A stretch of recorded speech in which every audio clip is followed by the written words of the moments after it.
जा रहे हैं जिसमें हम C++ लैंग्वेज को आपको पढ़ाएंगे। इस C++ लैंग्वेज के अंदर हम class, object, encapsulations, polymorphism, inheritance, abstractions इत्यादि को बताएंगे। अब हम सबसे पहले हम ये जानते हैं कि C++ क्या है। C++ एक हाई लेवल लैंग्वेज है जो पूर्णतः OOPS पर आधारित है। ठीक है, इसमें हम सबसे पहले जानेंगे क्लास के बारे में। तो क्लास क्या है?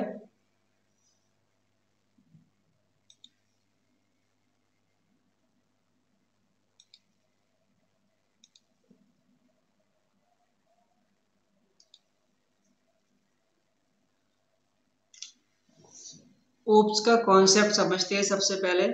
तो OOPS के कॉन्सेप्ट में हम जानते हैं कि OOPS का पूरा नाम ऑब्जेक्टेड प्रोग्रामिंग सिस्टम है। OOPS का एक प्रोग्रामिंग लैंग्वेज की श्रेणी में आती है जिसकी रचना ऑब्जेक्ट पर आधारित है। ऑब्जेक्ट ओरिएंटेड प्रोग्रामिंग में प्रोसेस किए जाने वाले डाटा पर अधिक ध्यान दिया जाता है, न कि प्रोग्राम के लॉजिक पर। अब सबसे पहले इसमें होती है क्लास, क्लास के बाद होता है ऑब्जेक्ट, ऑब्जेक्ट के बाद इनहेरिटेंस, उसके बाद पॉलीमॉर्फिज्म, फिर एब्स्ट्रैक्शंस, एनकैप्सुलेशंस एंड मैसेज पासिंग। इसको अब हम विस्तार से समझते हैं। सबसे पहले जानते हैं क्लास। तो क्लास क्या होती है? एक प्रकार से हम समझते हैं क्लास एक ग्रुप को डिफाइन करती है। ग्रुप यानी एक समूह को डिफाइन करती है। क्लास जो होती है एक ही प्रकार के ऑब्जेक्ट का समूह होती है। फॉर एग्जाम्पल जैसे काऊ हो गया, लॉयन हो गई, मंकी हो गया, ये सब क्या है? एनिमल्स हैं। यानी कि एनिमल एक क्लास होगी जो इन सबको क्या करेगी? डिफाइन करेगी। और ये सभी एनिमल क्लास के एक सदस्य होंगे, यानी कि हम कह सकते हैं ये क्लास के मेंबर हैं। प्रोग्राम में एक बार क्लास को डिफाइन किए जाने के बाद प्रोग्रामर अपनी इच्छा अनुसार ऑब्जेक्ट बना सकता है। क्लास यूजर के द्वारा डिफाइन किया हुआ एक प्रकार का डेटा टाइप्स होता है, इसलिए हम इस क्लास को यूजर डिफाइंड डेटा टाइप भी कहते हैं। एक क्लास डाटा तथा फंक्शन का समूह होता है। शॉर्ट में बोले तो क्लास एक यूजर डिफाइंड डाटा स्ट्रक्चर होता है और क्लास भी स्ट्रक्चर की तरह ही होता है, जिसमें हम वेरिएबल के साथ फंक्शन भी क्रिएट कर सकते हैं और बाद में इन्हें ऑब्जेक्ट के द्वारा एक्सेस किया जाता है। What is the object? General सभी बुकों में कहा गया है कि ऑब्जेक्ट एक रन टाइम एंटिटी होती है। ऑब्जेक्ट एक क्लास का वेरिएबल है। यानी हम साधारण शब्दों में कहें तो क्लास का जो वेरिएबल है वो क्या है? ऑब्जेक्ट है, और ये वेरिएबल की तरह ही मेमोरी में स्पेस भी लेता है। शॉर्ट में समझे तो क्लास एक यूजर डिफाइंड स्ट्रक्चर होता है और क्लास के वेरिएबल को ऑब्जेक्ट कहा जाता है। ऑब्जेक्ट के द्वारा हम क्लास के वेरिएबल और फंक्शन को एक्सेस करते हैं। एनकैप्सुलेशन डाटा और फंक्शन को एक साथ जोड़ने को OOPS में एनकैप्सुलेशन कहलाता है। एनकैप्सुलेशन का उपयोग डाटा और फंक्शन को बाहरी इंटरफेस से बचाने के लिए किया जाता है। यह क्लास का सबसे आवश्यक यानी इम्पोर्टेंट फीचर है। अगर हम इसे शॉर्ट में समझें तो एनकैप्सुलेशन एक ऑब्जेक्टेड प्रोग्रामिंग फीचर है। एनकैप्सुलेशन के द्वारा डाटा और फंक्शन को आउटसाइड एक्सेस से प्रोटेक्ट किया जाता है। एनकैप्सुलेशन हमें पब्लिक प्राइवेट प्रोटेक्ट का प्रोटेक्शन प्रोवाइड कराता है। जब भी हम एक क्लास बनाते हैं तो हमारे क्लास का टाइप बाय डिफॉल्ट प्राइवेट ही होता है। और अगर हम इसे जनरल भाषा में समझने की कोशिश करते हैं तो स्टूडेंट्स एक प्रकार से आप ये समझिए कि हमें कोई मान लीजिए इलनेस या बीमारी होती है तो हम कैप्सूल खाते हैं। तो कैप्सूल के अंदर दवाई होती है। वो दवाई क्या होती है? कवर्ड होती है किससे? कैप्सूल्स के द्वारा, और उसे हम आसानी से निगल लेते हैं। यानी कि वो दवाई को हमने क्या करा? बाहरी यूजर से छुपा लिया। इसी तरह से हम अपने डाटा को भी बाहरी यूजर से छुपाने के लिए एनकैप्सुलेशंस का यूज करते हैं। एनकैप्सुलेशंस के बाद हम देखते हैं इनहेरिटेंस।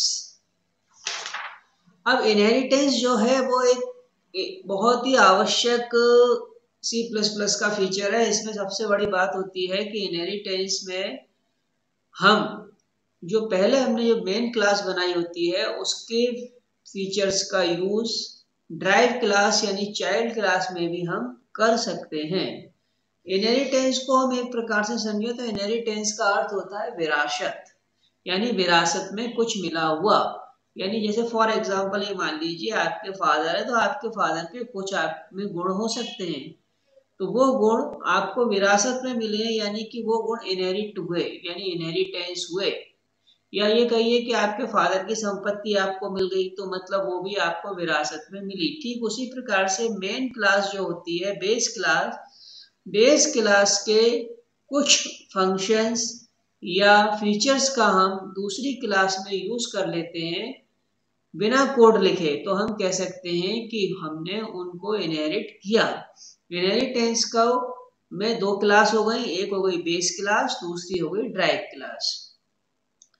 ऑब्जेक्ट ड्राइव क्लास हो गई, दो क्लासेस हो गई, यानी कि हम ऑब्जेक्ट ड्राइव क्लास का ऑब्जेक्ट बेस क्लास के ऑब्जेक्ट के प्रॉपर्टी को एक्सेस कर यूज कर सकते हैं।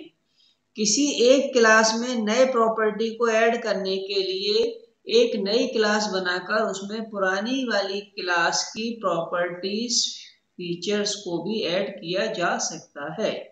साधारण शब्दों में हम समझें तो इनहेरिटेंस ऑब्जेक्ट ओरिएंटेड प्रोग्रामिंग का एक कॉन्सेप्ट है। इसमें इनहेरिटेंस के द्वारा एक कोड को दूसरी जगह बहुत ही आसानी से यूज किया जा सकता है। उदाहरण के लिए मान लीजिए कि एक क्लास आपने बनाई और उस क्लास के फंक्शन को आप दूसरी क्लास में यूज करना चाहते हैं, तो आप अपने क्लास को इनहेरिट कर सकते हैं। एब्स्ट्रैक्शंस का अर्थ है एक समस्या का कई प्रकार से परीक्षण करना।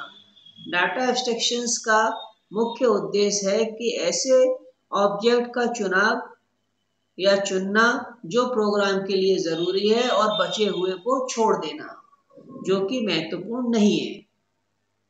एब्स्ट्रैक्शंस का अर्थ है कि ऑब्जेक्ट के केवल आवश्यक जानकारी को दिखाना तथा जरूरी नहीं होता कि बैकग्राउंड की जानकारी को छुपाए रखना।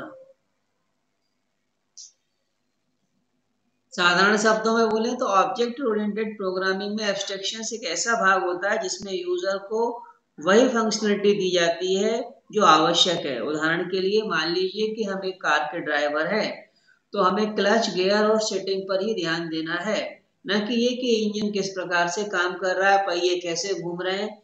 इसमें इससे आपका कोई मतलब नहीं होता, यानी यूजर का उससे कोई मतलब नहीं हो कि इंटरनल कार की किस प्रकार से फंक्शनलिटी हो रही है।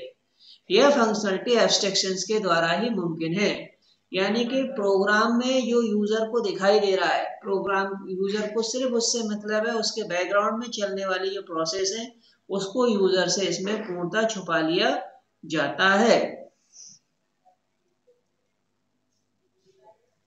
पॉलीमॉर्फिज्म पॉलीफॉर्मिज्म को हम समझें। पॉलीमॉर्फिज्म के द्वारा हम एक फंक्शन से कई तरह के टास्क को परफॉर्म कर सकते हैं। क्लास में फंक्शन ओवरलोडिंग द्वारा पॉलीमॉर्फिज्म को इम्प्लीमेंट किया गया है, जिसमें एक फंक्शन के द्वारा अलग अलग ऑपरेशन परफॉर्म किए जाते हैं। इसका लास्ट टॉपिक है मैसेज पासिंग प्रोसीजर के बीच में कम्युनिकेशन का एक प्रकार है। पैरेलल प्रोग्रामिंग द्वारा ऑब्जेक्ट ओरिएंटेड प्रोग्रामिंग में उपयोग किया जाने वाला कम्युनिकेशन का एक रूप है। अब